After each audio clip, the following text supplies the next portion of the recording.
Bom, vamos lá, continuando com as nossas premissas básicas, mudei aqui um pouquinho do layout, né, do nosso suporte para nós aqui, por nosso curso de hermenêutica bíblica.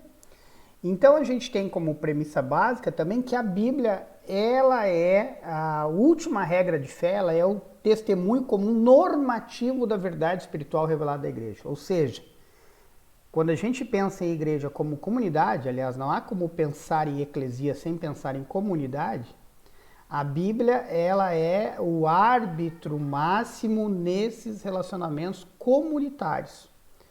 Embora o cristianismo ela tenha uma dimensão comunitária e também tem uma dimensão pessoal, ou seja, cada um de nós cristãos tem um relacionamento íntimo e pessoal com Deus, e essa relação aí sim, ela pode ser mediada pela nossa subjetividade. Quando nós olhamos para o aspecto comunitário da igreja, aí a gente tem que sim respeitar aquilo que está na Bíblia, né? Inclusive eu coloquei aqui que a fé cristã sustenta que a Bíblia é o testemunho comum normativo da verdade espiritual revelada à igreja, certo? Por quê? Porque ela é o árbitro da fé. Então, qualquer acréscimo, qualquer entendimento diferente para a comunidade cristã não pode ser aceito, certo? Continuando, não há nenhuma outra fonte comparável a ela e nenhuma autoridade humana que possa superá-la ou contradizê-la, certo? É muito comum. Contradizer não é tão comum assim. Agora, superar, a gente tem igrejas que possuem expoentes, profetas, novas revelações e que, de certa forma, tentam superar aquilo que está na Bíblia. E isso realmente não pode ser aceito. Tá? A Bíblia, ela é a nossa regra de fé.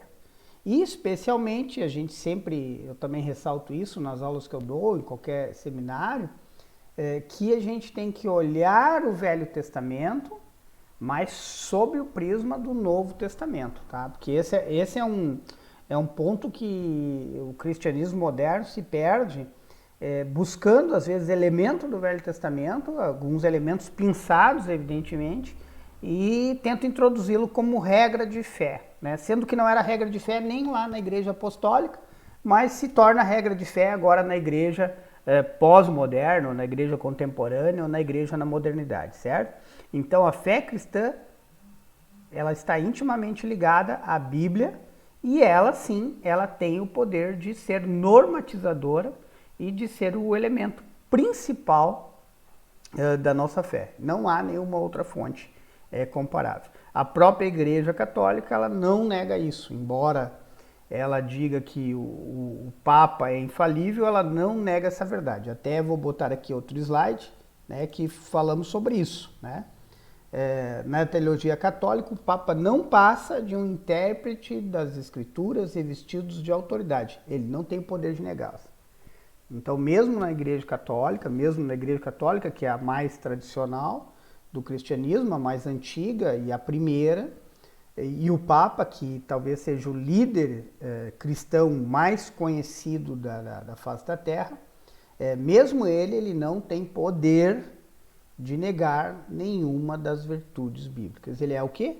Um intérprete, né? Um intérprete, lá para os católicos, um intérprete revestido de uma autoridade máxima, mas ele é um intérprete, tá? Então, como premissa básica, a Bíblia, ela é o nosso balizador e o nosso fundamento da nossa fé, né? A gente, parece que eu estou falando aqui é chovendo molhado, mas não é.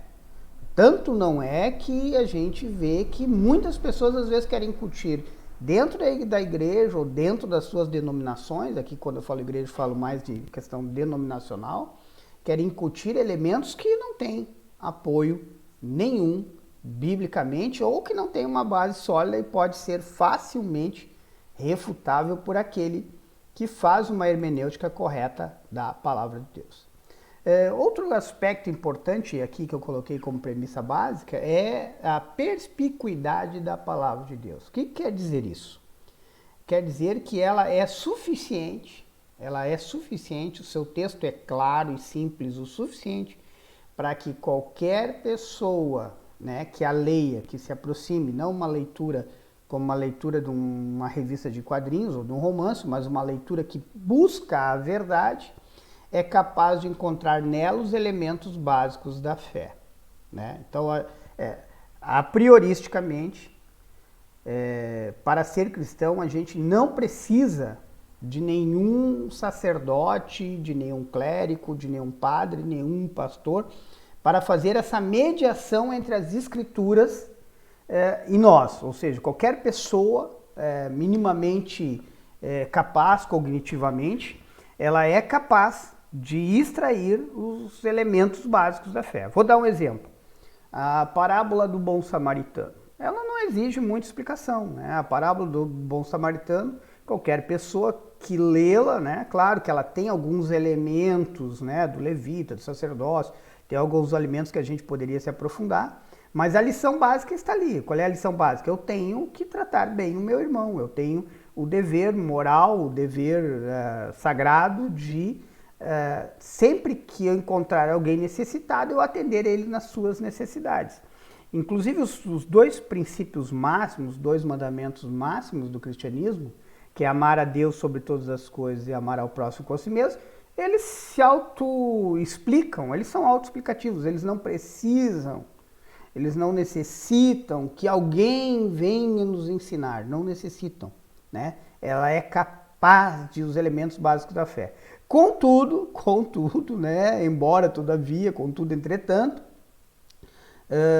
embora perspícua, ou seja, tendo essa característica, as escrituras possuem sim passagens obscuras e de difícil interpretação. Inclusive aqui eu coloco um exemplo, que é 1 Coríntios 15, 29, que é o batismo dos mortos, né? Que é uma coisa que existe uma igreja, inclusive, que se diz cristã, que adota, né? Que batiza, as pessoas se batizam pelos mortos. Baseado nessa passagem, que é algo obscuro, que é algo que não existe na tradição cristã, e que é de difícil interpretação. Então, embora a gente possa encontrar os elementos básicos da fé, o estudo da Bíblia, ele vale também disso. Nós temos que nos aprofundar para conhecer as profundidades daquilo que as Escrituras ensinam para nós, ok?